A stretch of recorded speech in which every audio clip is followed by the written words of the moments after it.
ক্ষমতার কাছাকাছি আছে আমরা কাউকে আর বিশ্বাস করতে চাই না। এই সরকার কোনো সংবিধান মেনে আসেনি, এই সরকার কোনো নিয়ম মেনে আসেনি। সুতরাং এই ফ্যাসিবাদ ব্যবস্থা বিলোপ করার জন্য সংবিধানের দোহাই দিয়ে, কোন নিয়মের দোহাই দিয়ে আবার যদি সেটাকে প্রলং করার চেষ্টা করে, তাহলে সেটা পুরো জাতিকে আবার হতাশ করবে। এই সরকার প্রতি স্টেপের মধ্যে আমরা প্রত্যাশা করেছিলাম ফিল করবে এই সরকার হচ্ছে কি বিপ্লবী সরকার, কিন্তু এতদিন পর্যন্ত আমরা প্রত্যাশিত কোনো ধরনের আজকে হচ্ছে 5ই সেপ্টেম্বর, আজকে কিন্তু এই সরকারের 2 মাস হয়েছে, আমরা এখনো পর্যন্ত ওই ধরনের প্রত্যাশিত কোনো ধরনের স্টেপ দেখিনি যেটির মধ্য দিয়ে প্রমাণ হয় যে এই সরকার একটি বিপ্লবী সরকার। এখন দেখেন 25শে ফেব্রুয়ারি 2009 যখন বিডিআর বিদ্রোহের যে ঘটনাটি ঘটেছে, তখন আমি ক্লাস 6-এ পড়ি, এবং আমরা এই প্রজন্ম যারা রয়েছে আমরা 5, 6, 4 বা আন্দোলনে যারা হচ্ছে পরবর্তীতে 36 দিনের আন্দোলনে যারা পরবর্তীতে যুক্ত হয়েছে, আমরা কিন্তু ক্লাস 3, 4, 5, 6 এর আমাদের জেনারেশন। এই পুরোটা সময় আমরা হচ্ছে এই বিডিআর কার্নেজটা হচ্ছে গভর্নমেন্টের প্রথম কোনো কার্নেজ, যেটা হচ্ছে ন্যাশনাল যে ইউনিটি, এই ইউনিটি প্রথম ফেসিবাদ ব্যবস্থা কায়েম করার প্রথম পদক্ষেপ, আমি যদি ভুল না করে থাকি। বিডিআর বিদ্রোহ থেকে শুরু করে এই সরকারের আমলে যত অপশাসন হয়েছে, সেই অপশাসনগুলোর বিচার আমরা নিশ্চিত করতে পারবো।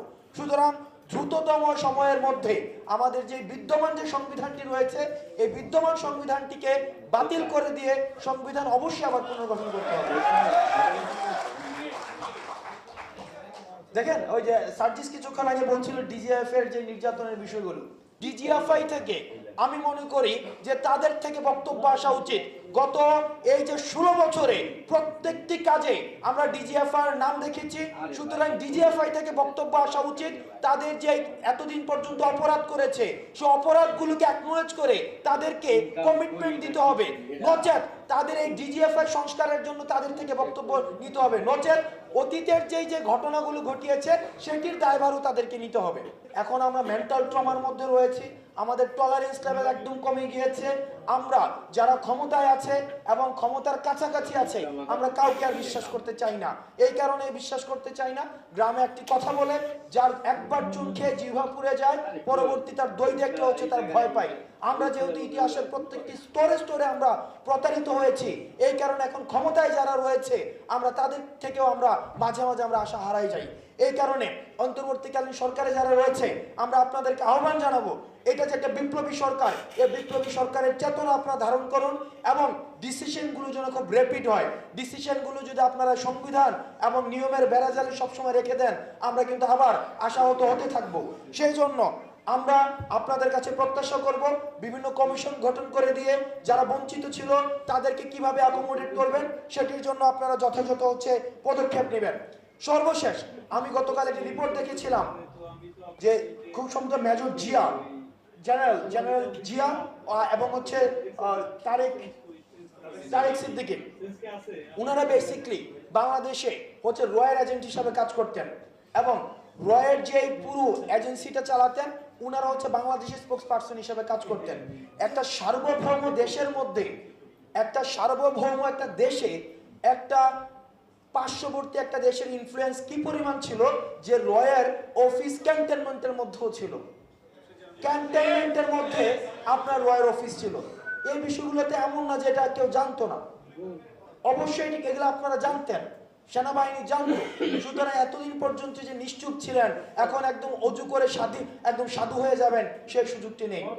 আপনাদেরকে অপরাধ স্বীকার করতে হবে। আমরা বিভিন্ন রাজনৈতিক দলকে দেখছি যে ক্ষমা চাওয়ার পূর্বেই তাদেরকে মাফ করে দিচ্ছে, আর ওই ক্ষমাই তো চায় নাই। আমরা কি শুনেছি যে আওয়ামী লীগ এই পর্যন্ত কোনো বক্তব্য দিয়েছে? তাদের এই গণহত্যার জন্য তারা কি মাফ চেয়েছে? তো তারা মাফ চাওয়ার পূর্বে আপনারা কাদের ম্যান্ডেট নিয়ে আপনারা তাদেরকে ক্ষমা করে দিচ্ছেন? আওয়ামী লীগ যতদিন না পর্যন্ত তারা অ্যাপোলজিসিং করে বিচার নিশ্চিত করে এবং যতদিন না পর্যন্ত জনতা সিদ্ধান্ত নেয়, ততদিন পর্যন্ত আওয়ামী লীগের পাবলিক অ্যাক্সেস আমরা ছাত্র জনতা কোনোদিন হতে দিব না।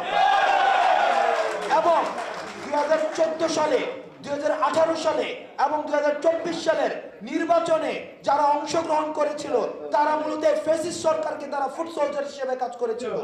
সুতরাং আমরা জানতে চাই, এই বিদ্যমান এখানে ব্যারিস্টার ফুয়াদ সাহেব রয়েছেন, আমরা এই বিষয়টি নিশ্চিত হতে চাই, কারণ বারবার বলা হয়, আমরা বিভিন্ন জায়গা থেকে শুনি যে উনি টুপ করে দেশে ঢুকে যেতে চান, উনি প্রাইম মিনিস্টার ইন এক্সাইল। এখনো পর্যন্ত উনি দাবি করছেন উনি হচ্ছেন প্রাইম মিনিস্টার ইন এক্সাইল, ওনার স্ট্যাটাসটা। কিন্তু দ্রুততম সময়ের মধ্যে বিগত যে 3টা সংসদ ছিল, এই 3টা সংসদকে কেন অবৈধ ঘোষণা করা হবে না? কারণ কনস্টিটিউশনে ছিল যে ডেমোক্রেসিকে আমাদেরকে সর্বোচ্চ জায়গায় রাখতে হবে। তারা যেহেতু ডেমোক্রেসি